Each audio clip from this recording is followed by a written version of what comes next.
Queridos irmãos, a paz do Senhor Jesus, estamos aqui para falar mais um pouco da lição deste domingo. Temos, ao longo desse trimestre, sempre conversado sobre os nossos temas. Não seria diferente neste domingo, dia 19 de março do ano de 2023. Teremos uma lição importantíssima, a penúltima lição do trimestre, que tiramos durante 3 meses falando sobre avivamentos ao longo da história. E desta feita não apenas a título coletivo, como o avivamento da igreja, por exemplo, mas também na vida de alguns exemplos, que ficaram registrados, pessoas, E quando eu falo exemplo, eu falo de pessoas a qual a Bíblia registrou e temos aí como uma referência para a vida espiritual. Entre elas, por exemplo, a palavra, o trimestre falou sobre o avivamento do ministério de Pedro, o avivamento do ministério de Jesus Cristo, E hoje, domingo passado, na última lição, falou também sobre o avivamento da vida da igreja, por exemplo. Na anterior, falou sobre o avivamento da vida pessoal, E hoje, que eu digo neste domingo, estaremos falando sobre viver no Espírito ou vivendo no Espírito, a lição do número 12. Muito interessante esse texto, pois vai nos trazer uma reflexão da longevidade da vida cristã. Longevidade que eu posso dizer assim, em duas esferas. Precisa ser longeva em nossa vida material, porque se assim for, ela terá longevidade ou eternidade na nossa vida espiritual, junto à pessoa de Jesus Cristo. E na lição de hoje, como sempre gosto de fazer menção aos propósitos, aos objetivos da lição, ela tem 3 objetivos que eu quero destacar aqui com você. Destacar o que significa andar no Espírito e a importância para a condução desta vida espiritual, embora estejamos em uma vida material. Apontar os aspectos que envolvem o confronto entre a carne e o Espírito e ressaltar os dons e o fruto do Espírito como predicados essenciais para a vida e o caráter do cristão. Na introdução, ela já nos dá uma apresentação assim perfeita deste contexto. Eu quero ler para você. O salvo em Jesus Cristo, desde quando aceitou Jesus, observe, desde quando ele aceitou Jesus. Não estamos falando de desde quando levantamos a mão. Vale termos este conceito muito bem definido em nossa vida. Porque muitas vezes o homem, ele até levanta a mão, mas ele não aceitou Jesus. E muitas vezes ele aceitou Jesus e não pôde levantar a mão. Mas como assim?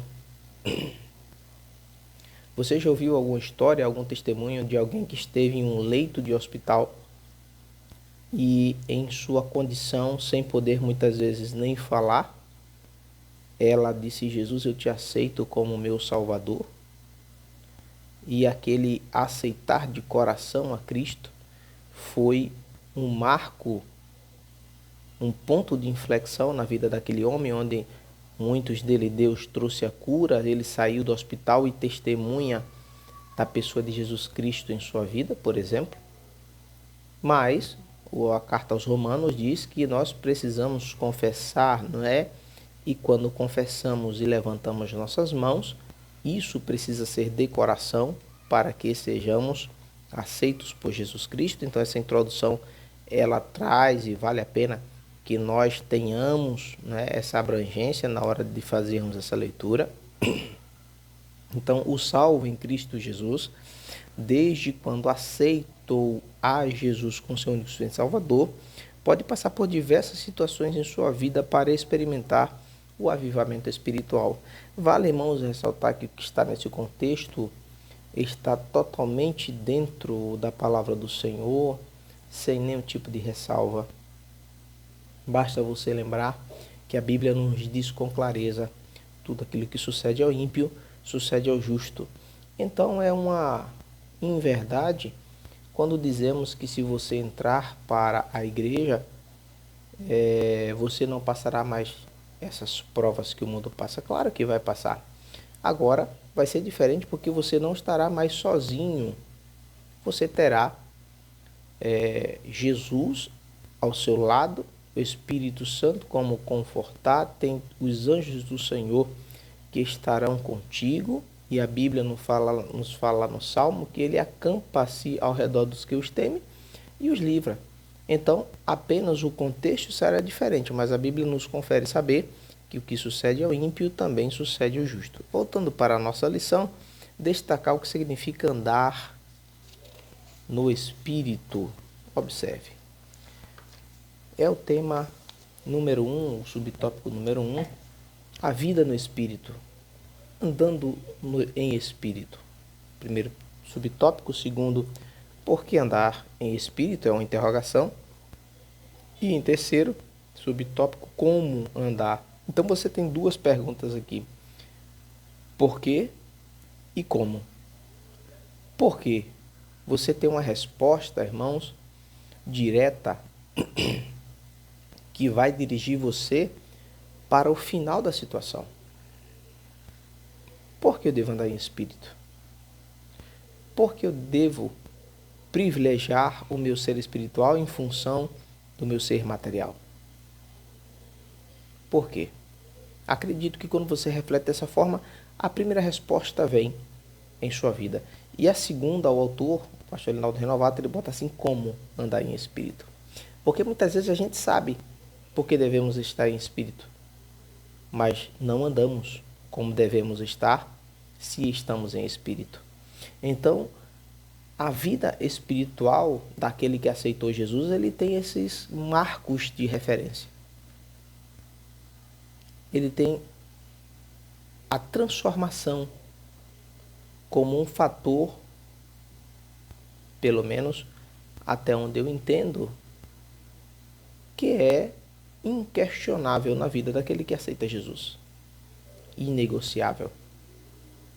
Então, quando o autor ele fala andando em espírito, ele nos traz aqui um texto de Gálatas 5,16 que diz: digo, porém, andai em espírito. E sendo assim, observe, o texto ele aponta para que eu e você entenda desse jeito. E sendo assim, você não cumprirá as concupiscências da carne. Então, preciso andar em espírito. Por que andar em espírito? Porque eu vou agradar a Deus nesse momento, embora esteja no meu corpo físico. E como eu vou fazer isso? A palavra de Deus ela será clara para que você tenha essa certeza. No subtópico 2, para ganharmos tempo, ele já diz assim: portanto, agora, nenhuma condenação há para os que estão em Cristo Jesus e que não andam segundo a carne, mas segundo o Espírito. Você quer resposta melhor para um questionamento? Acredito que se a pessoa, ainda diante de uma palavra como esta, ela se furtar de receber essa responsabilidade, ela ainda precisa aceitar Jesus como seu Salvador. Irmãos, para aquele que aceita Jesus Cristo, haverá um tribunal, mas é o tribunal de Cristo. É um tribunal aonde aqueles que subiram, que aceitaram Jesus e que tiveram o privilégio de ter esse encontro com Deus, receberão sua coroa, seu galardão, e não condenação. Então, o que está escrito aqui em Romanos 8 e versículo 1, como referência, como um fundamento dos tantos que a Bíblia nos apresenta, ele nos diz, vale a pena, por que você precisa dar Espírito? Querem saber por quê? Porque se tu tiveres que passar pelo tribunal, não será o tribunal do juiz do trono branco de condenação, por exemplo, mas será o tribunal de vitórias. Então, se eu estou aqui é porque eu vou gozar da minha vida eterna com Cristo, não é? E como eu vou fazer isso? Porque isso aqui, irmão, está apontando para o final das coisas, materialmente falando, mas início de uma eternidade com Cristo. E como? Agora esse como está falando para mim agora. Como é que eu vou fazer isso? E o autor, ele nos dá referências, ele nos aponta umas bases, ele nos aponta algumas diretrizes ou diretivas que nos auxiliam, mas que já é largamente apresentado pela palavra do Senhor nas igrejas, aonde apresentam esta palavra como santa e verdadeira. Por exemplo, ele cita um texto que diz assim, quando as pessoas acreditam, né, o autor ele está conversando aqui, escrito, quando as pessoas aceitam a Cristo como seu Salvador, tornam-se nova criatura, pelo processo salvífico do novo nascimento.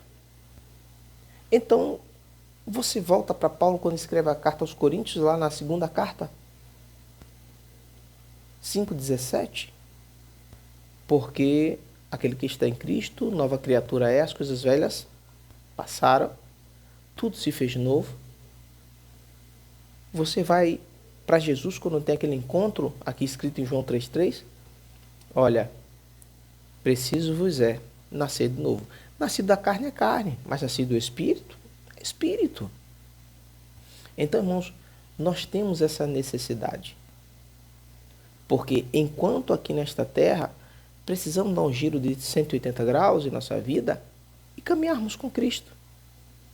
Agora, quando fazemos isso, observe que até a didática está muito interessante na lição, porque quando você faz isto, o tópico 2 diz, haverá um choque entre a carne e o espírito. Aí é onde você precisa saber se você está preparado ou preparando-se, porque a qualquer momento isso pode acontecer. Então, quando você, eu estou já fazendo aqui uma síntese do tópico 2, quando você aceita a Jesus, entre aspas, que eu aceitei, que eu fui para a igreja, que eu fiz, que eu deixei de fazer, mas a vida é minha, citando aqui, entre aspas, eu faço o que eu quero, que eu aceitei, que eu sou, mas que isso aqui eu não faço, que isso aqui eu não aceito, meu Deus, tá havendo um choque aí, você não acha não? Acredito que teve algumas coisas que ainda estão incompreendidas para aqueles que pensam dessa forma. Porque esse eu material, este eu que está nessa luta, resistindo, que ainda persiste em querer viver o que o mundo oferece, é este eu que precisa ser transformado, que ele ainda não foi. Então, o choque entre a carne e o espírito, ele acontecerá. E se você tem em seu coração ainda esse desejo ardente, por assim dizer, é porque o seu ser material, ele ainda está sobrepujando o seu ser espiritual. Neste momento, irmãos, o confronto é inevitável. Porque quando você diz assim, Senhor, eu fazia, eu participava, mas a partir de hoje, me dê forças. Forças em todos os campos, âmbitos na minha vida, para que, ainda que o desejo chegue, eu consiga vencê-lo. Entenda, irmãos, querido ouvinte que nos assiste, o ser que você tem, a sua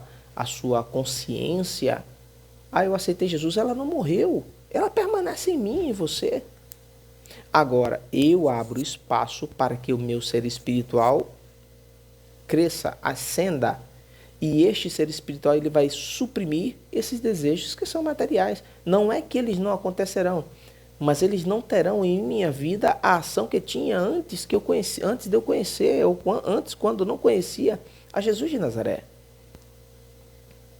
Então esse choque ele será sempre inevitável.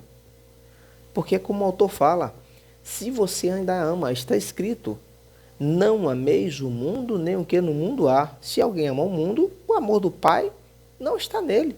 Porque tudo que há no mundo é concupiscência da carne, é concupiscência da carne dos olhos e a soberba da vida. Não é do Pai, é do mundo. Então, se eu ainda não tenho força para vencer isto, é porque a carne ainda está falando muito alto. E vale ressaltar, isto aqui, eu posso dizer assim, porque às vezes a gente pode falar assim, o seu aluno, né, na escola bíblica, ele pode perguntar, mas como isto? Como é que eu posso exemplificar? Concupiscência dos olhos e a soberba da vida, se ainda existe na vida do homem, não é do Pai, mas é do mundo. As práticas. Muitas vezes a gente tinha vida mundana e nós tínhamos as nossas práticas, muitas vezes até rotineiras, né? Tem gente que tem aquele costume, todo domingo pela manhã eu tenho futebol, por exemplo. Não tem quem me faça perder. Estou citando apenas um exemplo aqui, entre aspas. Mas você aceitou Jesus.